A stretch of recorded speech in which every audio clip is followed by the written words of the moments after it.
Assalamu alaikum 10th class. I am your mathematics lecturer Ido Mushtaq from the platform of Punjab Group High School Jadawala.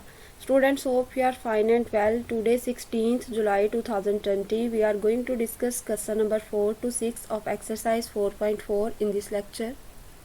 Students as you know हमने जो कल exercise start की थी exercise 4.4 उसमें हमारे पास denominator में जो है क्वाड्रेटिक फैक्टर अपनी रिपीटेड फॉर्म में होता है और अगर साथ में लीनियर फैक्टर हो तो लीनियर फैक्टर का तो वही तरीकाकार जो हम एक्सरसाइज 4.1 से पढ़ रहे हैं कि जब आपने जो है वो जनरल पैटर्न एक लेट करना है उसके पार्शियल फ्रैक्शंस का, तो उसके लिए जो लीनियर फैक्टर है उसके ऊपर तो एक ही वेरिएबल आता है और ये जो क्वाड्रेटिक फैक्टर है एक दफ़ा इसको बगैर रेपिटेशन के लिखते हैं और इसके ऊपर दो फैक्टर्स आते हैं, एक के साथ एक्स और दूसरा ऐसे ही, यानी बी एक्स प्लस सी। ए यहाँ पे हो गया, अगर यहाँ पे ये लीनियर फैक्टर ना होता तो इसके ऊपर लिखते ए एक्स प्लस बी।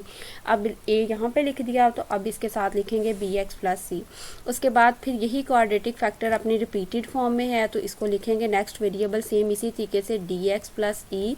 यहाँ तक ये आपके पास इक्वेशन 1 आ गई। इक्वेशन 1 के बाद हम इसको मल्टीप्लाई करते हैं दोनों साइड्स को एलसीएम से। तब एलसीएम से मल्टीप्लाई करना है तो यहाँ पे जो एलसीएम मल्टीप्लाई होगा वो है x minus 1 into x square plus 1 whole square. इसकी दफ़ा सारा कैंसिल हो जाएगा और बाकी सिर्फ न्यूमिनेटर रह जाएगा a square x square is equal to, इसकी दफ़ा x माइनस वन से कैंसिल हो जाएगा, बाकी रह जाएगा ये x square plus 1 whole square जो कि a के साथ मल्टीप्लाई हो जाएगा। उसके बाद बी एक्स प्लस सी ये पूरी टर्म है, इसके साथ एक्स स्क्वायर प्लस 1 जो है वो एक मरतबा कैंसिल हो जाएगा क्योंकि इसका स्क्वायर था, एक रह जाएगा एक्स स्क्वायर प्लस 1 और एक साथ में रह जाएगा x माइनस 1, यानी ये दोनों टर्म्स इस बी एक्स प्लस सी के साथ मौजूद हैं। बी एक्स प्लस सी को ब्रैकेट में लाजमी आपने लिखना है, अगर ब्रैकेट में नहीं लिखेंगे तो फिर बी एक्स अलहदा रहेगा और सी के साथ सिर्फ ये दोनों टर्म्स होंगी, जबकि ऐसा नहीं है। हमें पता है ये वाली जो दोनों टर्म्स मल्टीप्लाई हो रही थी ये इन दोनों के साथ है, बी एक्स प्लस सी के साथ, तो ब्रैकेट रूल लगाएंगे आप।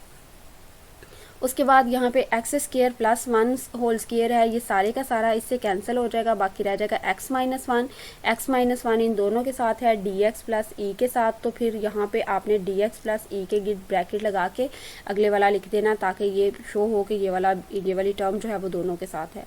अब यहाँ पे ए का जो ए जिसका कोफिशिएंट है ये वाली ब्रैकेट इसका स्क्वायर खोलेंगे, फर्स्ट टर्म स्क्वायर तो वो एक्स रेज टू पावर 4 हो जाएगा, सेकंड टर्म स्क्वायर तो वो 1 ही रहेगा, फिर प्लस 2 फार्मूले वाला और फर्स्ट और सेकंड को मल्टीप्लाई करेंगे तो ये 2x स्क्वायर हो जाएगा। ये पहले वाली ए वाली ब्रैकेट कंप्लीट हो गई है। उसके बाद नेक्स्ट हमने क्या करना है, ये आपके पास जो है वो x minus 1 into x square plus 1 है, कि आपने बी एक्स के साथ भी लिखना है और यही वाली टर्म आपने सी के साथ भी ये दोनों टर्म्स लिखनी है। आप चाहें तो पहले इन दोनों को मल्टीप्लाई कर लें, जब मल्टीप्लाई कर लें तो फिर इनको एक दफ़ा बी एक्स के साथ लिख दें और एक दफ़ा जो है वो अगले वाले के साथ सी के साथ लिख दें। उसके बाद ये जो डी एक्स प्लस ई है डी एक्स के साथ भी लिखा जाएगा, x माइनस 1 मल्टीप्लाई होगा उसके साथ तो डी एक्स के साथ प्लस का ही साइन रहेगा और उसके साथ आगे ब्रैकेट में आ जाएगा x माइनस 1, इसी तरीके से प्लस ई और उसके साथ x माइनस 1, यानी ये x माइनस 1 इस डी एक्स के साथ भी आएगा और ई के साथ भी आएगा और दोनों के साथ मल्टीप्लाई होगा। नेक्स्ट स्टेप में हमारे पास जो है ये स्पेस की कमी की वजह से एक स्टेप को 2 लाइंस पे किया हुआ था, जब दूसरी लाइन पे वही उसी स्टेप का बकिया पार्ट करते हैं तो दोबारा से इक्वल का साइन लगाने की ज़रूरत नहीं होती। अब नेक्स्ट है हमारे पास एक्स स्क्वायर, ये ए वाली ब्रैकेट ऑलरेडी सॉल्व्ड है पूरी की पूरी, इसको नहीं कुछ भी करेंगे। अब यहाँ पे मल्टीप्लाई करेंगे, इस पहले जो है वो इस एक्स को इन दोनों से मल्टीप्लाई करेंगे, ये हो जाएगा एक्स क्यूब और यहाँ पे आ जाएगा प्लस एक्स, फिर माइनस एक्स स्क्वायर और माइनस 1।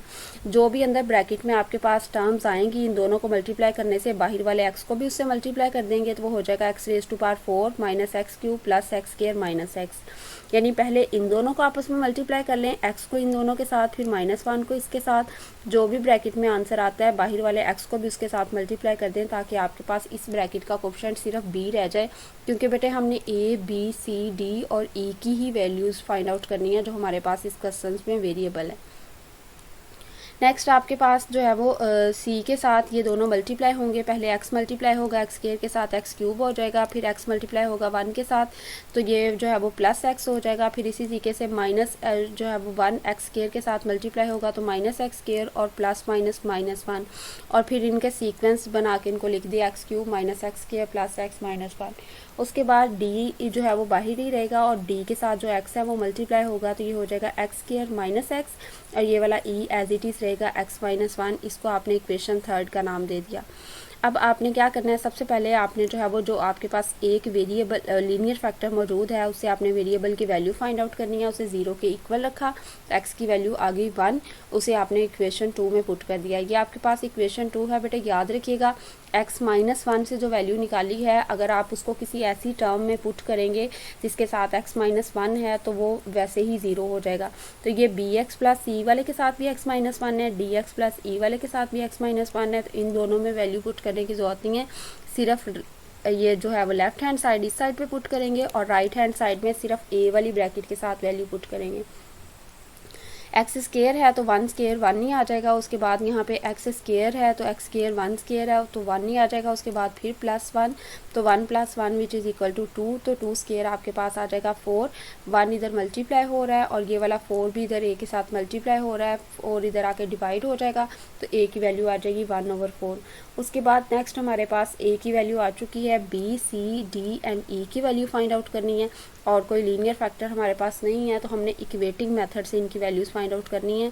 इक्वेटिंग मेथड से सबसे पहले b की वैल्यू फाइंड आउट करनी है तो x रेज़ टू पावर 4 के कोएफिशिएंट्स को इक्वेट करना पड़ेगा। तो वो हमारे पास इक्वेशन बनेगी a plus b is equal to 0, क्योंकि इस साइड पे कोई भी x square x raise to power 4 नहीं है। a plus B is equal to 0, a की वैल्यू जो 1/4 थी वो लगाई, वो इस तरफ आके -1/4 हो गई, ये b की वैल्यू आ गई। नेक्स्ट हमने एक्स क्यूब के कोएफिशिएंट्स को इक्वेट करना है तो एक्स क्यूब के कोएफिशिएंट्स इस साइड पे कोई एक्स क्यूब नहीं है, 0 आ जाएगा। इस साइड पे एक्स क्यूब का कोएफिशिएंट ये स्टार्ट वाला माइनस और ये स्टार्ट वाला b, ये दोनों इसके कोएफिशिएंट्स होते हैं एक्स क्यूब के, क्योंकि b जब बाहर लिखा हुआ तो b इन सब के साथ क्या हो रहा है मल्टीप्लाई, तो एक्स क्यूब के कोएफिशिएंट आ जाएगा -b और यहाँ पे एक्स क्यूब का कोएफिशिएंट आ जाएगा +c, तो -b + c, तो ये आपके पास जो है वो एज इट इज़ लिख दिया हमने -b + c is equal to 0। उसके बाद आपने जो है वो b की जगह वैल्यू पुट की -1/4, माइनस माइनस प्लस हो गया, इस साइड पे है 1/4, इस साइड पे आके -1/4 हो जाएगा। उसके बाद एक्स स्केयर के कोएफिशिएंट्स को इक्वेट करना है हमने, तो ये एक्स स्केयर के कोएफिशिएंट इस तरफ जो है वो 1 है, यहाँ पे एक्स स्केयर का कोएफिशिएंट है 2 और ये स्टार्ट वाला a भी है 2a। उसके बाद एक्स स्केयर का कोएफिशिएंट यहाँ पे b, यहाँ पे एक्स स्केयर का कोएफिशिएंट -c, ये साइन भी उसके साथ जाएगा। यहाँ पे एक्स स्केयर का कोएफिशिएंट d, तो 2a और +b -c +d, तो 2 एज इट इज़ 1/4। a की वैल्यू तो इसका आंसर आ जाएगा 1/2, क्योंकि 2 2s are 4, 1/2 हो गया, ये -1/4 है। यहाँ भी c की वैल्यू -1/4 है और यहाँ c का कोएफिशिएंट भी जो है वो इसका साइन भी माइनस का था, तो माइनस माइनस क्या हो जाएगा +1/4, ये +1/4 -1/4 से कैंसिल हो जाएंगे और ये जो 1/2 है प्लस का इस तरफ आके -1/2 हो जाएगा। 1 में से 1/2 माइनस करेंगे तो बाकी जो है वो एलसीएम लेने के बाद तो बाकी 1/2 ही रह जाएगा। उसके बाद हमने x के कोएफिशिएंट्स को इक्वेट करना है तो वो आ जाएंगे हमारे पास उसी आइडेंटिटी, वो जो थर्ड वाली इक्वेशन है उसी में से लेट कर रहे हैं हम, ये -b + c -d + c। बेटे जो उनके साथ सैम्बल्स होते हैं ना, जैसे x के साथ जहाँ जहाँ पे सैम्बल माइनस का था तो उनका कोएफिशिएंट सिर्फ d या b लिखने की बजाय उसके साथ -b या -d लिखेंगे। अब वैल्यूज़ पुट करेंगे जो हमारे पास हैं, b की वैल्यू है -1/4, इसके स्टार्ट पे भी माइनस है तो माइनस माइनस प्लस 1/4 हो जाएगा।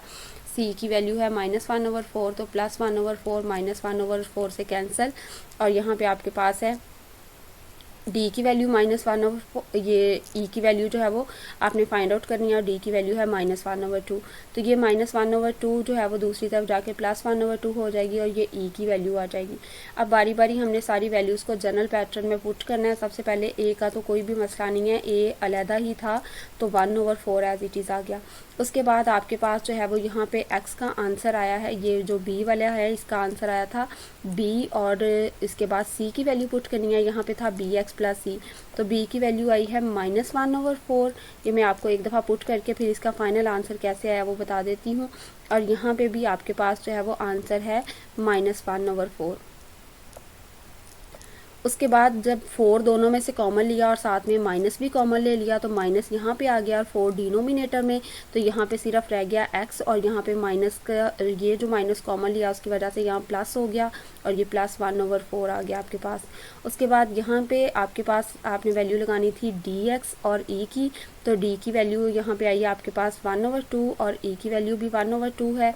इनमें से सिर्फ 2 कॉमन लिया जो डिनोमिनेटर में लिख दिया और ऊपर सिर्फ इसके साथ 1 लिखने की ज़रूरत नहीं है, x रह गया और इसके साथ सिर्फ 1 लिख दिया। इस तरीके से ये वाला इसका फाइनल आंसर बना है। तो आप इसको चाहें तो 2 स्टेप्स में भी पुट कर सकते हैं इसमें, लेकिन आपने सिर्फ वैल्यूज़ पुट करके उसको छोड़ नहीं देना, जो कॉमन लेके सॉल्व।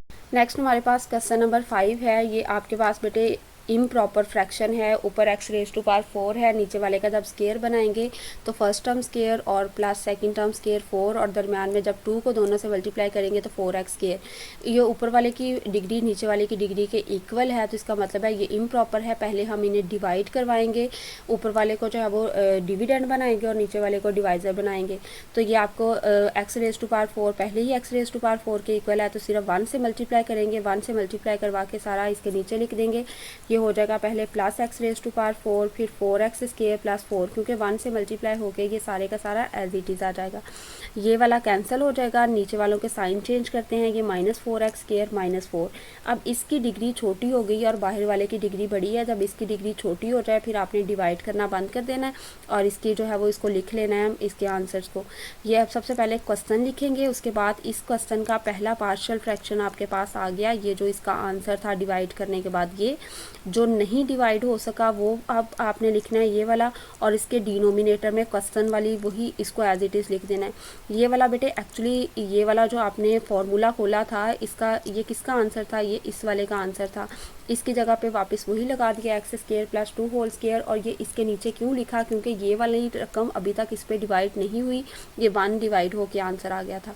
अब जो हमारे पास ये जो क्वेश्चन रह गया है उसमें हमने पार्शियल फ्रैक्शंस बनाने थे इस वाले के, ये जो आपको क्वेश्चन दिया हुआ है इसका एक पार्शियल फ्रैक्शन ये 1 वाला बन चुका है, और ये जो बाकी दूसरा पार्शियल फ्रैक्शन है हमें पता है इसको हम मज़ीद जो है वो डीकम्पोज कर सकते हैं। तो अब हम क्वेश्चन में आगे इसी को लेके चलेंगे, तब हम इसके पार्शियल फ्रैक्शंस जो है वो फाइंड आउट कर लेंगे।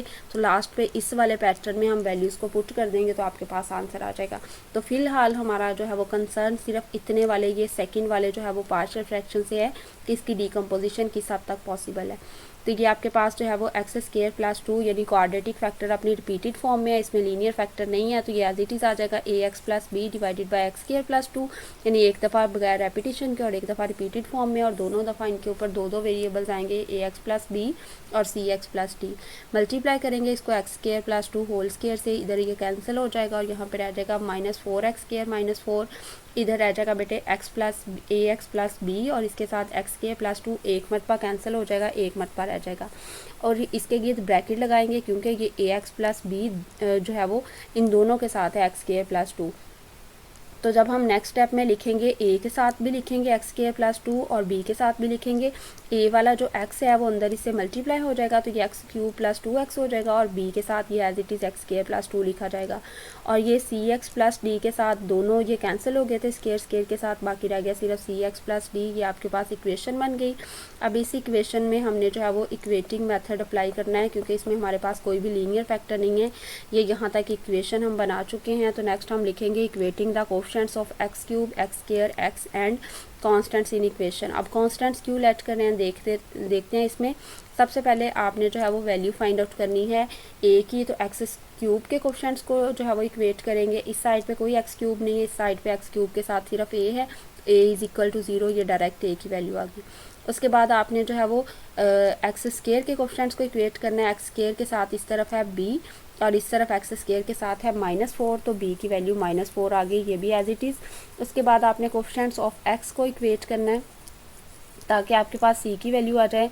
तो c है इस तरफ x का कोएफिशिएंट, साथ में ये 2a है x का कोएफिशिएंट, इस साइड पे कोई भी नहीं है, तो ये 2a plus c is equal to 0। a की जगह पे 0 लगाएंगे तो ये 2 0 से मल्टीप्लाई होगा 0 ही हो जाएगा और c की वैल्यू 0 आ जाएगी।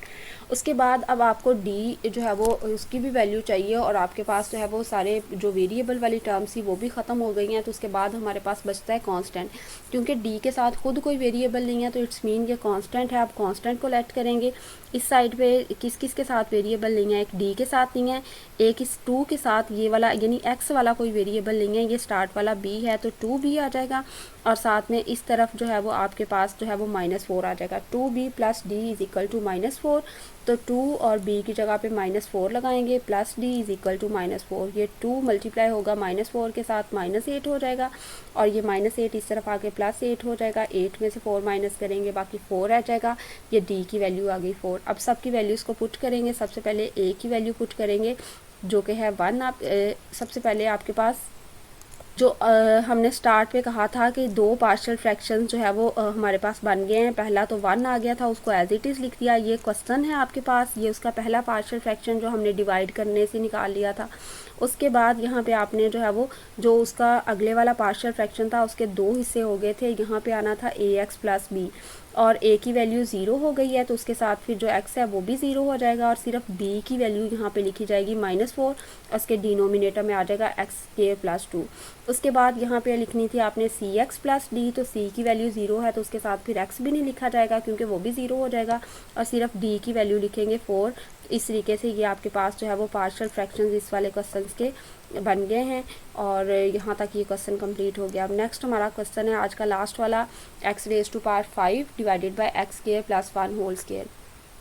सेम वही तरीकाकार, डिनोमिनेटर का पहले जो है वो स्केयर बनाएंगे, x⁴ प्लस 2x² प्लस 1। और क्यों स्केयर बनाएंगे, क्योंकि ये इम्प्रॉपर फ्रैक्शन है, पहले हमें डिवाइड करवाना पड़ेगा। कैसे पता चला कि इम्प्रॉपर है, ये आपके पास जो है वो x⁵5 है। जब न्यूमिनेटर की डिग्री डिनोमिनेटर की डिग्री के या इक्वल हो या उससे बड़ी हो तो वो इम्प्रॉपर होती है।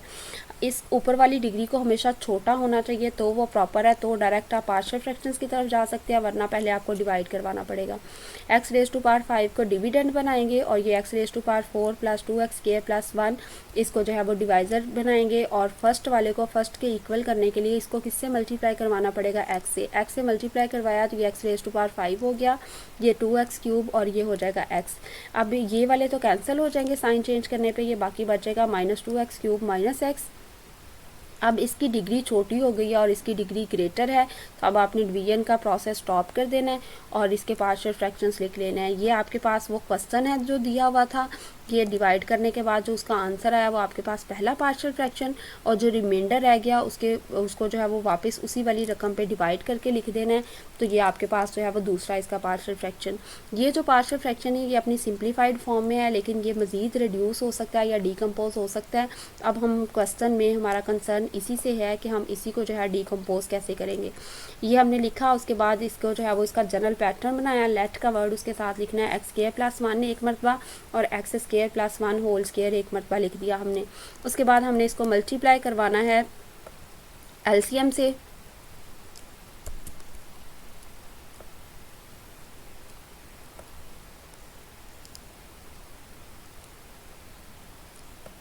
एलसीएम है हमारे पास x² प्लस 1, इसे मल्टीप्लाई करवाएंगे, इस साइड पे रह जाएगा -2x³ माइनस x, इस साइड पे x² प्लस 1 एक मरतबा कैंसिल हो जाएगा और x² प्लस 1 एक मरतबा ax प्लस b के साथ आ जाएगा। और ये x² प्लस 1 ax के लिए भी है और b के लिए भी। जब a हमें चाहिए तो x को अंदर मल्टीप्लाई कर देंगे x² प्लस 1 से, वो हो जाएगा x³ प्लस x, और b की दफ़ा ये एज इट इज़ आ जाएगा प्लस b और उसके साथ मल्टीप्लाई हो जाएगा x² प्लस 1 क्योंकि ये इन दोनों टर्म्स के साथ था, और cx प्लस d ये एज इट इज़ आ जाएंगे। ये आपके पास इक्वेशन 2 आ गई। अब इसमें भी हमारे पास कोई लीनियर फैक्टर नहीं है तो हमने इक्वेटिंग मेथड अपनाना है। हमने x³ x² x और कांस्टेंट को जो है इक्वेट करना है। अगर आपको स्टार्ट पे नहीं पता चल रहा कि आपने किस किस के कोफिशिएंट्स को इक्वेट करना है तो इस लाइन को खाली छोड़ दें। उसके बाद जब आप इक्वेट करेंगे a b c d की वैल्यू फाइंड आउट करने के बाद तो फिर आप इसको लिख सकते हैं आसानी से।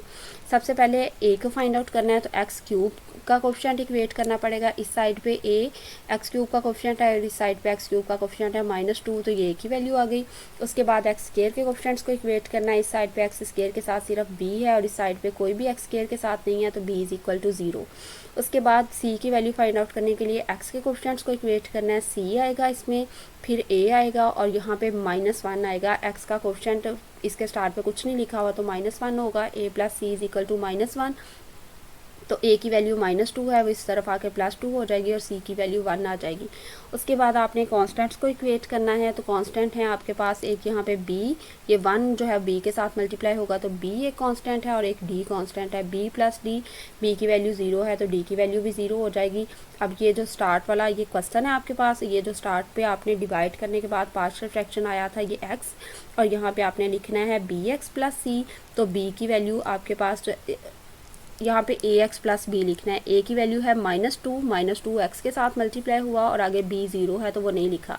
उसके बाद नेक्स्ट आपने लिखना था cx + d, तो c की वैल्यू 1 है तो 1 x के साथ मल्टीप्लाई होगा x ही आ जाएगा और d 0 है तो वो लिखने की ज़रूरत नहीं है। यहाँ तक ये आपकी एक्सरसाइज कंप्लीट हो गई है। इस एक्सरसाइज के हवाले से आपका होमवर्क बेटे यही है कि आपने 4 से 6 तक जो क्वेश्चन हैं उनको अपनी नीट नोटबुक पर लिखना है और रिटर्न प्रैक्टिस करनी है इसकी रफ नोटबुक पे।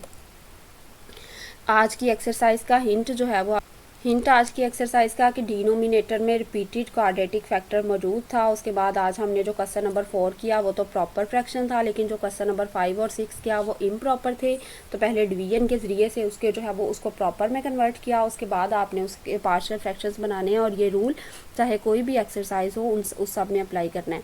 उसके बाद जनरल पैटर्न बनाने के बाद आपने जो उसमें वेरिएबल थे उनकी वैल्यूज़ फाइंड आउट करके लास्ट में उन वैल्यूज़ को जनरल पैटर्न में पुट करेंगे, उसके पार्शियल फ्रैक्शंस डिक्लेयर करेंगे तो आपका क्वेश्चन कंप्लीट होगा।